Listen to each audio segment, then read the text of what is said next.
Күрдістан. Бұл атауды әлем жаңалықтарынан жиі естиміз. Бірақ көпшілік бір нәрсеге таңғалады. Неге 40 миллионнан астам халқы бар күрдтердің өз мемлекеті жоқ? Неліктен олар бір емес, 4 мемлекетке бөлініп кеткен? Және неге бұл аймақ ондаған жылдар бойы қақтығыстар мен саяси тартыстардың ортасында келеді? Бүгін біз таяу шығыстың ең күрделі жұмбақтарының бірі Күрдістан туралы сөз қозғаймыз. Күрдтер әлемдегі ең көп санды, бірақ тәуелсіз мемлекеті жоқ халықтардың бірі. Олардың саны шамамен 40-45 миллионға жетеді. Негізгі бөлігі Түркияның оңтүстік шығысында, Ирактың солтүстігінде, Иранның батысында және Сирияның солтүстігінде өмір сүреді. Осындай кең аумақта өмір сүргенімен, олардың бәрін біріктіретін ортақ мемлекет ешқашан толық қалыптаса алмады. Бірінші дүниежүзілік соғыстан кейін Осман империясы ыдырады. Сол кезде күрдтерге жеке мемлекет құру мүмкіндігі туғандай болды. Алайда кейінгі халықаралық келісімдер бұл жоспарды өзгертті. Соның нәтижесінде күрдтердің жері бірнеше мемлекет арасында бөлініп кетті. Міне, бүгінгі күрделі жағдайдың бастауы дәл осы кезеңнен басталады.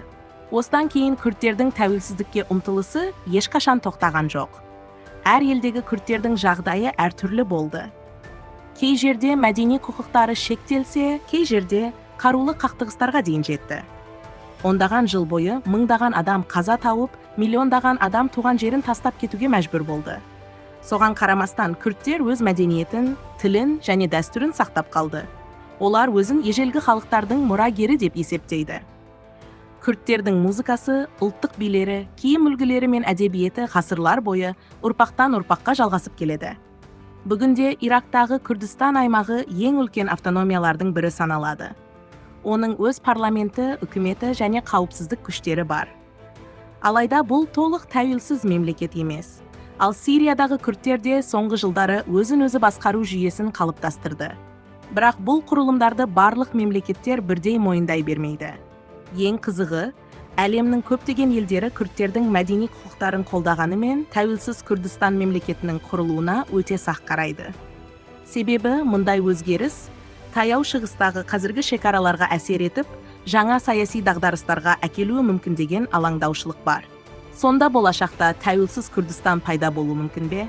Бұл сұраққа ешкім нақты жауап бере алмайды. Біреулер мұны уақыттың еншісіндегі мәселе дейді. Енді біреулер қазіргі геосаяси жағдай өзгермейінше, мұндай мүмкіндік өте аз деп есептейді. Бірақ бір нәрсе анық. Күрд мәселесі таяу шығыстың ең маңызды саяси тақырыптарының бірі болып қала береді. Күрдістан жай ғана картадағы атау емес. Ол миллиондаған адамның арманы, ондаған жылға созылған саяси күрес, тарих пен геосаясат тоғысқан ерекше аймақ. Сондықтан бұл тақырып алдағы жылдарда әлем назарынан тыс қалмайтыны сөзсіз. Осындай танымдық әрі қызықты видеолар ұнаса, арнамызға жазылып, лайк басып, пікір қалдыруды ұмытпаңыз. Сіздің қолдауыңыз бізге келесі видеоларды шығаруға үлкен шабыт береді.